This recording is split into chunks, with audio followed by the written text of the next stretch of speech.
Welcome to the Fort Kent Outdoor Center. This facility is designed for all kinds of outdoor sports. However, mainly skiing is probably one of the most used, but it can be used for a variety of things: disc golf, snowshoeing, biking, hiking, all kinds of stuff. So it's a fun place, and I'd like to show you something about waxing your skis for skiing.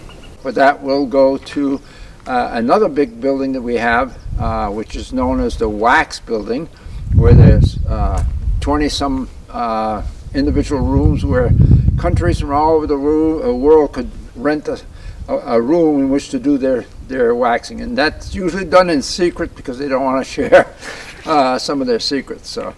So here we are at the Outdoor Center's wax room, well, it's a wax building. There are many rooms. There's 2 floors. This is the lower floor of the basement, and then the upper floor is up above me. And I'll show you a waxing table that we have inside. The base of the ski, okay, this base is made of a special material that is quite porous. You don't see the pores with your eyes; they're microscopic, and these pores are where the wax goes in. And the purpose of the wax is to kind of reject the water from the snow. When you apply pressure to snow, the pressure creates a little bit of heat that makes the top layer of the snow melt. So there's actually, as the ski glides over the snow, it creates a film of water. The wax kind of rejects that. It repels the water out. We have different types of wax for different temperatures because, for example, we use, this is for in the teens, a blue wax is a little bit harder, and less hard is purple wax that is for the 20s, when the temperatures are in the 20s. And then this pink wax is when you're around the freezing point, okay? And warmer, like in the upper 30s and 40s, something like that, we use a yellow wax. So I'm going to apply some wax over to the skis. Now, one way of doing it is some people just put the wax down here and let it melt and let it drip on the ski, okay? Or others will just warm this up and apply it manually like this. This saves on wax, all right?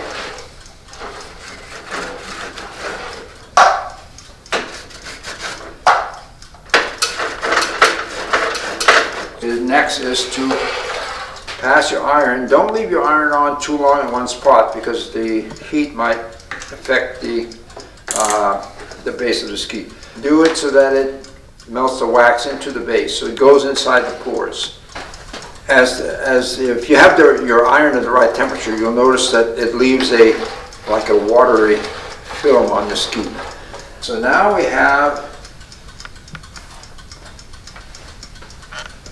make another pass again to make sure the wax can seep into those pores in the base.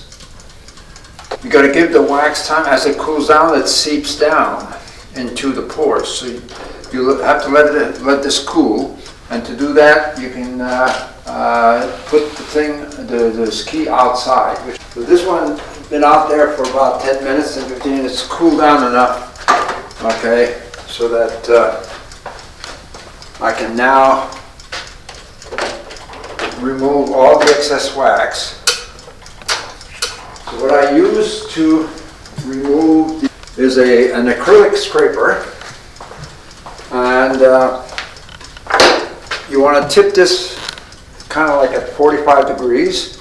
You don't want to go straight. You want to go at an angle, and as you push down, it removes the extra wax that's on top of your base.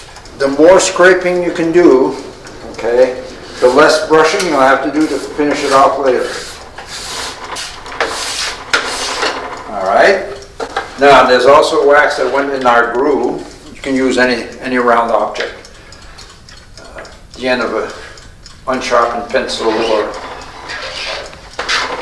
Now we start with the scraping.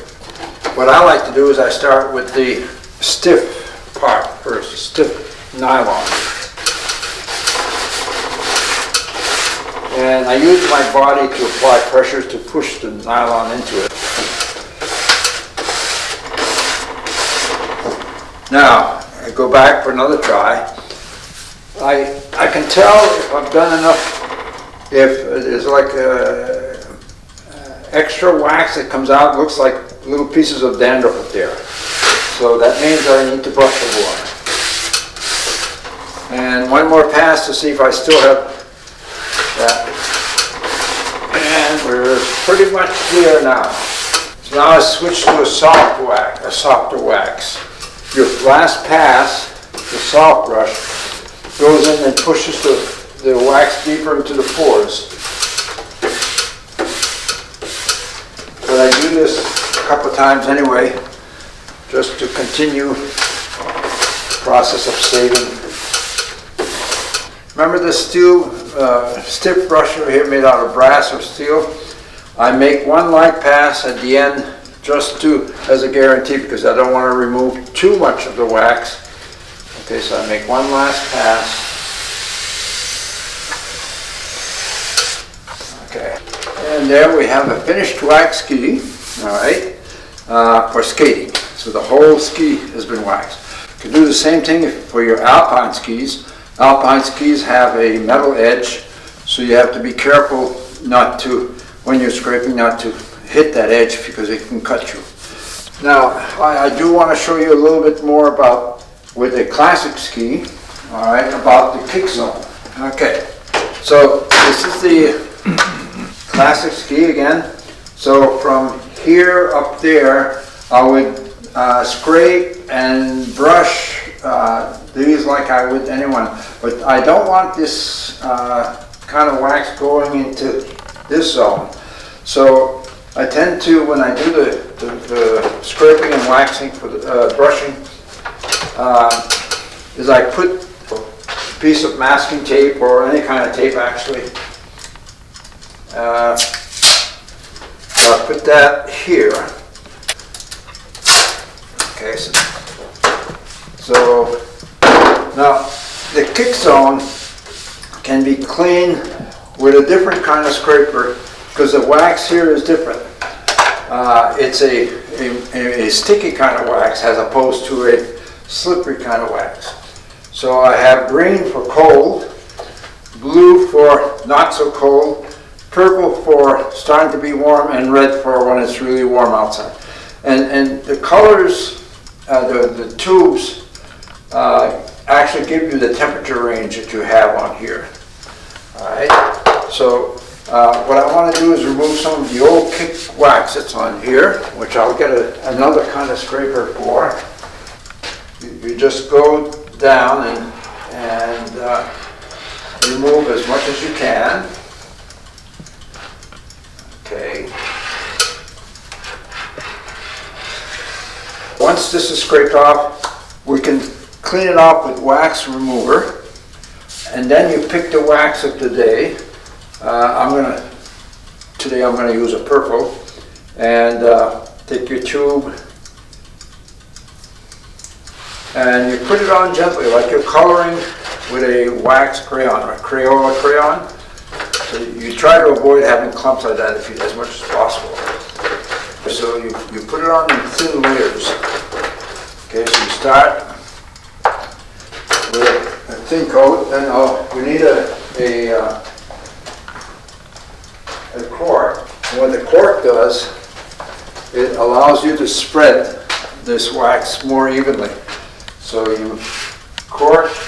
Now the pressure and the gliding motion warms up the wax and melts it enough so that you can spread it quite evenly. So it's important to try to put it on as thin layers as you can. Put another coat, same idea. But now your base is going to be warmer from the friction, so it should go on a little easier. See how much easier it goes now? Less clumping. Time for another corking.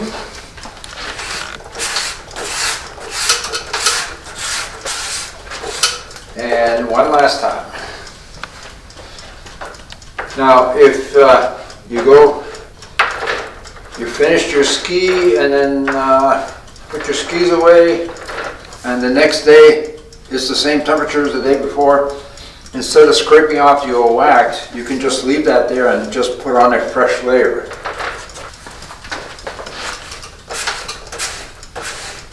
You get to the point where if this gets too thick, then it'll interfere with your glide when you in between kicks. Now, this ski would be ready. You've already prepped your tips and tails, and you've properly put on your kick wax. You can remove this.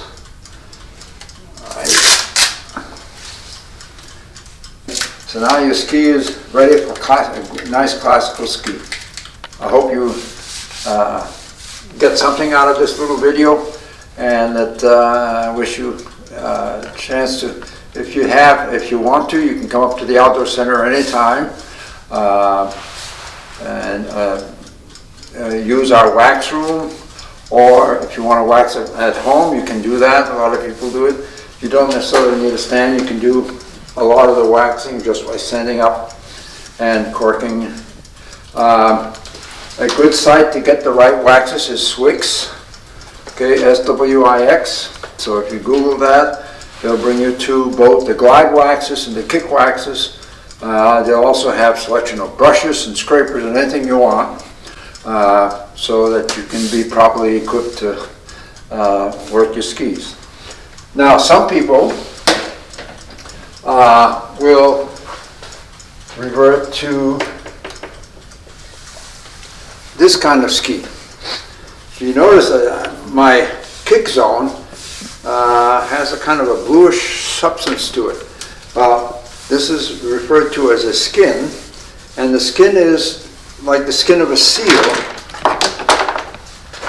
So thank you for taking the time to watch this video. I hope you get something out of it. And if you ever need help, just come up to the Outdoor Center and we can do a clinic for you there, or you can join. We have several